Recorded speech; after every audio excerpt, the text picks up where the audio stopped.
11일차입니다. 11일차는 누가복음 10장에서 13장까지 말씀인데요. 누가복음 10장에서는 예수님께서 72사람 72명을 세우셔서 모든 거울과 모든 곳으로 둘씩 파송하시는 장면이 나옵니다. 주님께서 말씀하시기를 추수할 것은 많은데 일꾼이 적다고 말씀하십니다. 그러므로 추수하는 주인에게 추수할 일꾼을 보내달라고 그렇게 청하라고 말씀하십니다. 그래서 너희들은 가서 병자들을 고쳐주고 또 하나님 나라가 가까이 왔다고 전하라고 그렇게 말씀하고 계십니다. 이 말씀은 저희에게도 해당되는 말씀이죠. 사실은 저희가 그 72명에 해당되는 사람들입니다. 하나님께서 우리도 가서 병자들을 고쳐주고 하나님 나라가 가까이 왔다고 우리가 있는 자리에서 또 열방에 나가서 그렇게 전하라고 말씀합니다. 추수할 것은 많은데 정말 일꾼이 적습니다. 그래서 우리 하나님께 일꾼들을 더 보내달라고 저희가 좀 요청하길 원하고요. 그런데 사람들이 그런 기적들을 보고도 회개하지 않는다는 겁니다. 주님께서 한탄의 말씀을 하시고 회개하지 않는 도시에 대해서 화 있을 것이라고 그렇게 말씀하고 계십니다. 사람들이 기적을 보면 하나님을 믿고 회개할 것 같지만 사실은 그렇지 않습니다. 하나님의 은혜가 부어질 때 마음이 열리는 거죠. 72명의 사람들이 돌아와서 보고를 하는데 주님께서 말씀하시기를 귀신들이 굴복하는 것을 기뻐하지 말고 너희의 이름이 하늘에 기록된 것을 기뻐하라고 그렇게 말씀하십니다. 우리가 구원받고 생명책에 우리의 이름이 기록된 것이 얼마나 귀한 것이고 기뻐해야 되는 것인지 저희가 다시 생각하게 됩니다. 우리가 받은 구원이 소중하고 놀라운 것이라는 것을 저희가 말씀을 이렇게 읽으며 깨닫기를 원합니다. 10장 후반부에 보면요, 선한 사마리아 사람 비유가 나옵니다. 이것은 누가복음에만 나오는 비유입니다.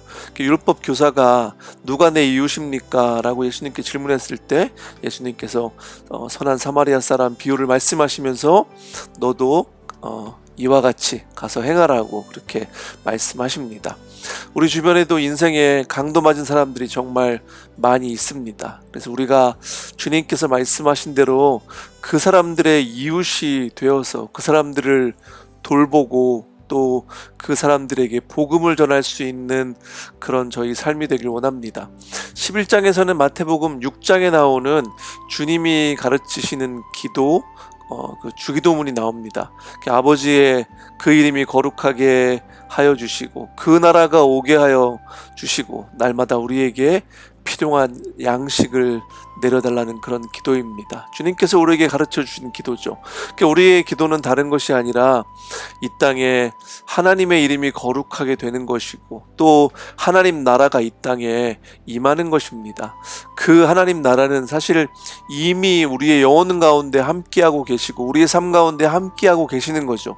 그 나라를 매일의 삶에서 경험하는 것은 복입니다. 또한 우리에게 필요한 양식은 우리가 구하는 것 같지만은 하늘에서 내려오는 것입니다. 예수님께서 말씀하시는 진정한 복은 하나님의 말씀을 듣고 지키는 사람이 복이 있다고 말씀하고 계십니다. 지금 이 순간 하나님의 말씀을 사모하고 그 말씀을 듣기 위해서 그 말씀 앞에 엎드리고 또 귀를 기울이고 그 말씀을 행하는 사람들은 정말 복이 있는 사람들입니다. 지금 이 시간 말씀을 읽고 계시고 또 그 말씀을 행하려고 애쓰시는 여러분들은 하나님의 복을 경험하고 있는 사람들입니다. 12장에서는 어리석은 부자의 비유가 나옵니다. 그 부자는 밭에서 많은 소출을 거두고 그 소출을 쌓아둘 곳이 없어서 곡관을 헐고 더 크게 짓고 곡식과 물건들을 다 쌓아두겠다 그렇게 얘기합니다. 그리고 자기 영혼에게 말하기를 영혼아 여러 해 동안 쓸 많은 물건을 쌓아두었으니 너는 마음 놓고 먹고 마시고 즐겨라 이렇게 얘기하죠. 그런 어리석은 부자에게 하나님 말씀하시기를 어리석은 사람아 오늘 밤에 내 영혼을 내게서 도로 찾을 것이다 이렇게 말씀하십니다. 사실 영혼에게는 그런 밭에서 나는 소출이나 그런 물건들이 사실은 필요 없는 거죠. 그래서 어리석은 부자인 겁니다. 자기를 위해서는 재물을 많이 쌓아두면서 하나님께 대해서는 부요하지 못한 사람이 이렇게 어리석은 사람이라고 주님께서 말씀하십니다.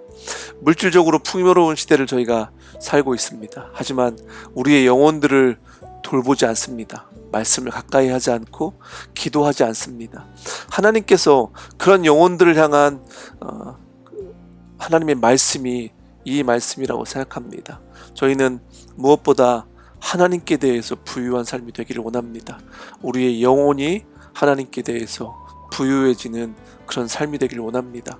13장에서는 빌라도가 갈릴리 사람들을 학살하고 그 피를 희생제물에 섞은 사건을 예수님께 일러 바쳤다고 얘기합니다. 예수님께서는 그 사건도 들으시고 또 실로암 탑이 무너져서 18사람이 죽었는데 그 사건도 말씀하시면서 그 사람들이 죽은 것을 그 사람들이 죄가 더 있어서 죽었다고 생각하지 말고 회개하지 않으면 너희도 그렇게 망할 것이라고 말씀하고 계십니다.